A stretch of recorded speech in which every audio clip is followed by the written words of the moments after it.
एक शहर में एक बहुत बड़ा घर था। उस घर में मनीष अपनी 3 बेटियों के साथ हंसी खुशी रहता था।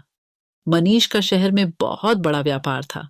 उसके घर में किसी चीज की कमी नहीं थी, सिवाय एक चीज के।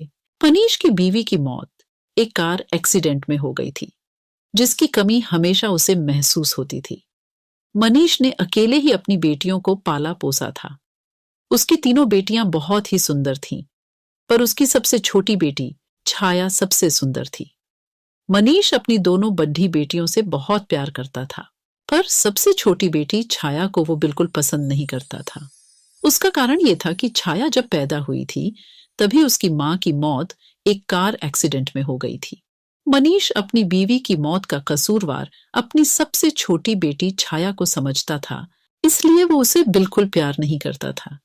एक शाम मनीष जब घर आता है, वो अपनी दोनों बड़ी बेटियों को आवाज देता है। संगीता, कहाँ हो? तुम दोनों जल्दी आओ, देखो मैं तुम्हारे लिए क्या लाया हूं। पापा, हम आपका ही इंतजार कर रहे थे। जल्दी से दिखाइए आप हमारे लिए क्या लाए हो। ये देखो संगीता, मैं तुम्हारे लिए कितने सुंदर जूते लाया हूं। मेरे लिए क्या लाए हो? पापा, मुझे भी दिखाओ। छाया पास खड़ी सब देख रही थी। उसे लगा कि उसके पापा उसे भी आवाज देकर बुलाएंगे और उससे भी कुछ देंगे। वो इंतजार करती रही, पर उसके पापा ने उसकी तरफ देखा भी नहीं। वह फिर डरते डरते अपने पापा के पास गई और धीरे से बोली, आप मेरे लिए क्या लाए हो? तुझे इस घर में खाने पीने को ढंग से मिल रहा है ना, तो उसी में खुश रह। समझी, ज्यादा उम्मीद मत लगा और जाकर अपना काम कर। छाया रोते रोते अपने कमरे में भाग जाती है। वो बहुत रोती है और अपनी माँ को बहुत याद करती है। छाया अपने पापा के दिल में भरी गुस्से को प्यार में बदलने की बहुत कोशिश करती थी। वो उनके लिए अच्छा अच्छा खाना बनाती थी। मनीष को छाया पर ना तो कभी प्यार आता और ना ही तरस। एक दिन मनीष अपनी बेटियों के साथ बैठकर नाश्ता कर रहा होता है। मैं कुछ दिनों के लिए बाहर काम से जा रहा हूं, तुम अपना ध्यान रखना और अच्छे से घर में रहना। आप कहाँ जा रहे हो पापा? क्या हम आपके साथ नहीं चल सकते? नहीं बेटा, दरअसल वहां आसपास काजीरंगा नाम का जंगल है, तो तुम्हें वहां ले जाना ठीक नहीं है। तुम लोग घर पर ही रहो और खूब मजे करना। संगीता, माया और छाया उदास हो जाते हैं। उदास मत हो, मैं जल्दी ही वापस आ जाऊंगा। चलो अब जल्दी से बताओ कि मैं तुम्हारे लिए वहां से क्या लेकर आऊं। मुझे एक सुंदर मोतियों की माला चाहिए। मैंने सुना है जहां आप जा रहे हो, वहां के जंगलों में बहुत सुंदर फूल होते हैं, जो बिना पानी और मिट्टी के भी बहुत समय तक ताजा रहते हैं। मुझे वो फूल चाहिए। छाया इंतजार कर रही होती है कि उसके पापा उससे भी पूछेंगे, पर ऐसा नहीं होता। सब नाश्ता करके हट जाते हैं और मनीष अपने जाने की तैयारियों में लग जाता है। छाया मनीष का सारा जरूरी सामान बांध देती है। मनीष अगली ही सुबह निकल जाता है। एक दिन के लंबे सफर के बाद मनीष होटल में पहुंच जाता है, जहां उसने अपने लिए एक कमरा बुक किया हुआ होता है। मनीष कुछ दिन वहीं रहता है और अपने सारे काम खत्म कर लेता है। उसके बाद वो अपनी सबसे बड़ी बेटी के लिए एक सुंदर सी मोतियों की माला खरीदता है। माला खरीदने के बाद मनीष सीधा जंगल की ओर निकल जाता है। वो माया के बताए फूलों को बहुत ढूंढता है, पर वो उसे कहीं नहीं मिलते। फूल ढूंढते ढूंढते वह जंगल के बहुत अंदर पहुंच जाता है। अचानक उसे एक बहुत सुंदर और अलग से घर दिखाई देता है। मनीष धीरे धीरे उस घर की तरफ बढ़ता है।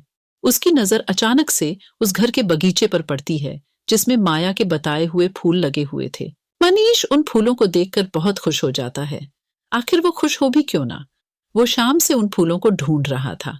अब मनीष बिल्कुल भी वक्त बर्बाद ना करते हुए उन फूलों को तोड़ लेता है और अपने थैले में भरने लगता है।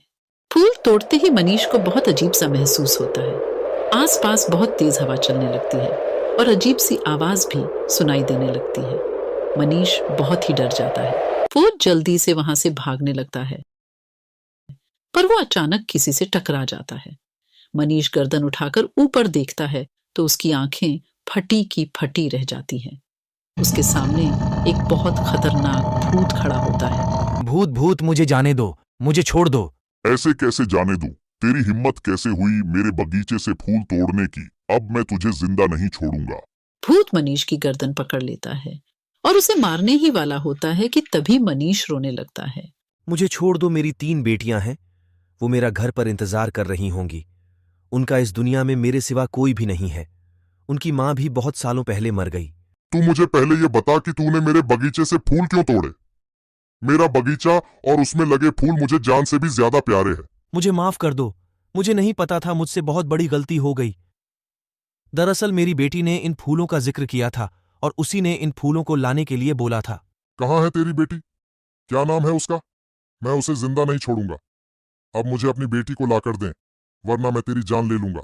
मनीष को कुछ समझ में नहीं आ रहा था कि वो क्या करे। उसे तो अपनी दोनों बड़ी बेटियां और अपनी जान बहुत प्यारी थी।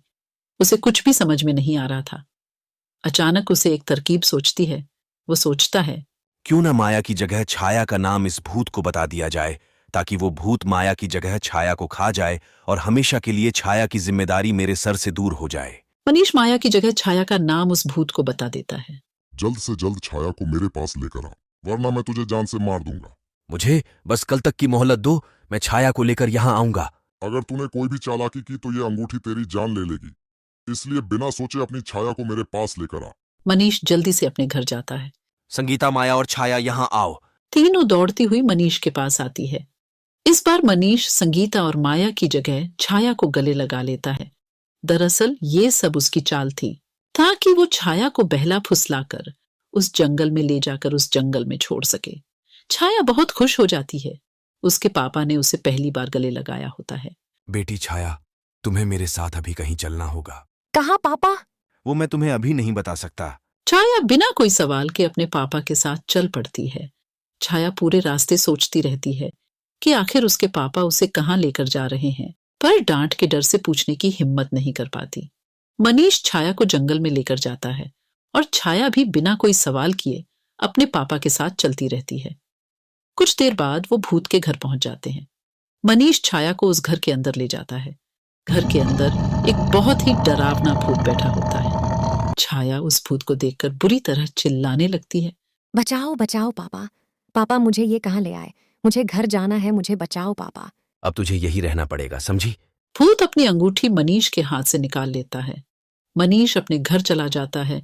छाया रोती रह जाती है, पर मनीष एक बार भी उसकी तरफ पलटकर नहीं देखता।